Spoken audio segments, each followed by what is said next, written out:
Alam niyo po, Nay, kahit wala po tong DNA, pakiramdam ko po talaga kahit noon pa na kayo po yung totoo kong nanay. Anak, ako rin naman. Pero syempre kailangan pa rin natin ng pruweba para sa mami mo. Magpalakas ka, ha? Marami tayong kailangan gawin. Hinihinayang lang ako na hindi ko nasubaybayan yung pagdadalaga mo. Nay, huwag niyo na po isipin yun. Hindi naman na po mahalaga yung past eh. Ang mahalaga po ngayon, makagawa po tayo ng magagandang memories dalawa. Kasama din si Tatay Danilo, si Lola Ligaya. Kaya huwag niyo na po isipin yun, Nay. Hindi pa huli ang lahat para maalagaan kita at gumawa tayo ng magagandang memories. Sige na, matulog ka na. O ha? Pahinga ka na, anak. Good night, Nay. Good night.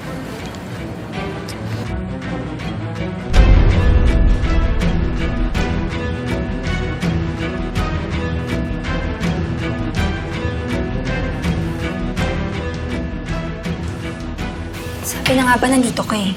Pwede ba, Olive, huwag ka namang gulo dito. Pwede ba, Astrid? Huwag mo akong pakialaman. Halika ka na. Bitawan mo ko! Ano ba? Olive? Nay? Nandyan po si Mami? Wala na, malikbata lang ata ako. Mabuti pa magpahinga ka na, ha? Huwag mo lang isipin yun.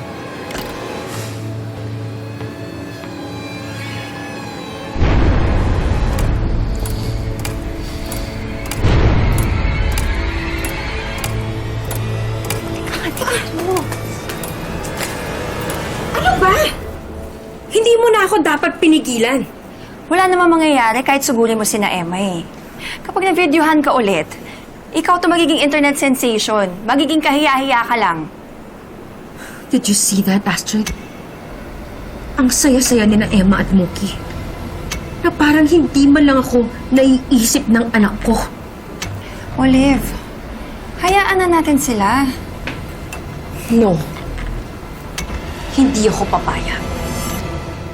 I am Mookie's mother at hindi ako papayag na magpadihado.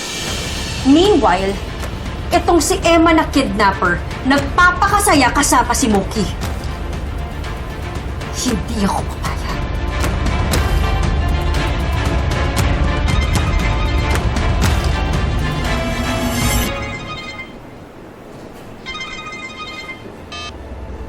Saka pa? What the hell do you want from me?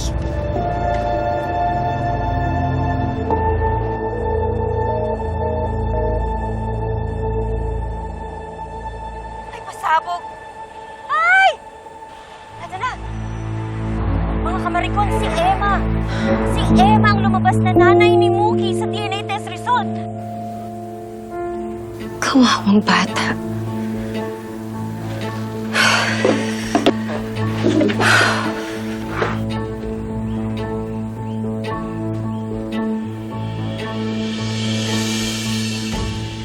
Sa totoo lang, nakakasawa na ring suotin to. Pero ayoko kasi talagang nagmumukhang si Ate Olive.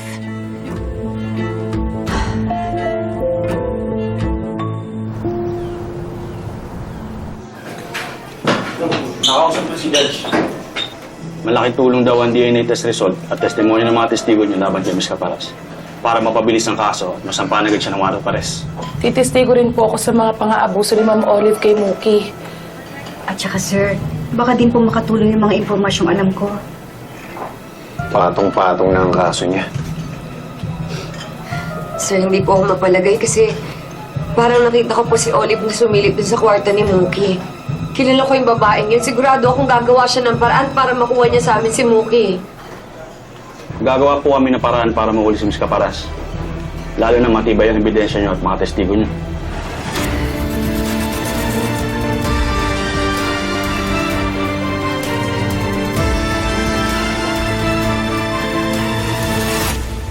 Olive, wala ba talaga tayong gagawin? Hindi natin alam kung anong pinaplano nila, Emma. Mahal na mahal ko si Maria Angela.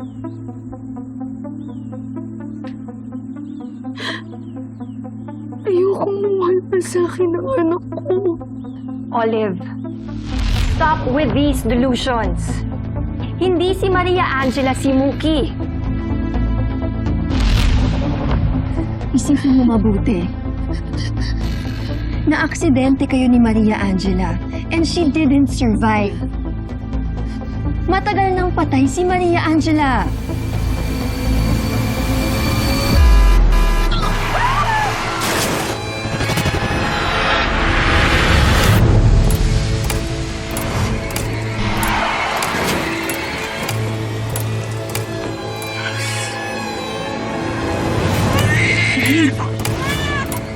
Sir Mine, bakit nakaw yung batang yan? Hindi ko nga anak si Mookie.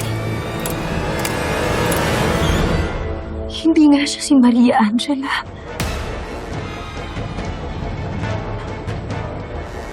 Pero siya ang bumuhay sa akin.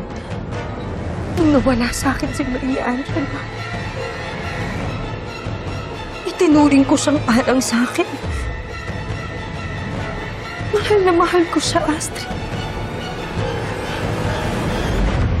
Olive, I understand. I really do. Pero kailangan mo din isipin yung sarili mo. Yung problema natin ngayon. Kausap ko si Attorney Galvez. Sinabi niya sa akin he's been trying to reach you but you're not answering.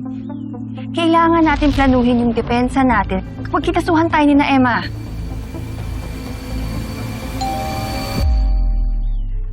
Tao po! Tao po! Ito po masinis ka para? Mga polis po ito. Oh my God, Olive. Baka arestuhin ka na nila.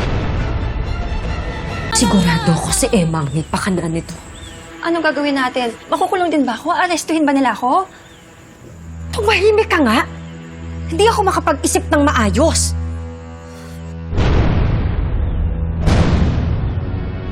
Tao po! Tao po!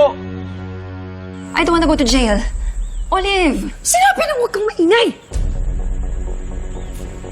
Hindi ako papayag. Hindi ako magpapaaresto sa mga pulis. No. Olive, saan ka pupunta? Mukhang walang tao, sir. Wala. Kung talagang ayaw lang lumabas. Ganito. Magantay ka dito. Magmamatsyag ako sa likod. Kopya, sir. Tao po!